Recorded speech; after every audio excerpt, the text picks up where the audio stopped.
In this video, I'll show you how to get Spotify Student Premium account.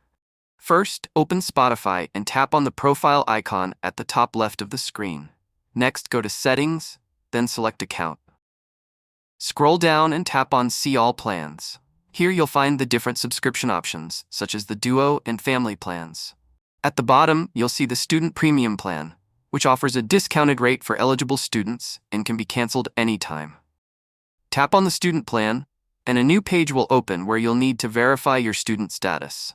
Click Next, and you'll be taken to a form where you enter your personal information, including your country, first name, last name, and date of birth.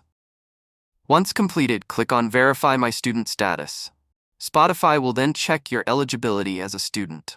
After the verification process is complete, you can proceed with the payment at the reduced student rate. And that's it. You've successfully signed up for Spotify Premium for students. Thanks for watching.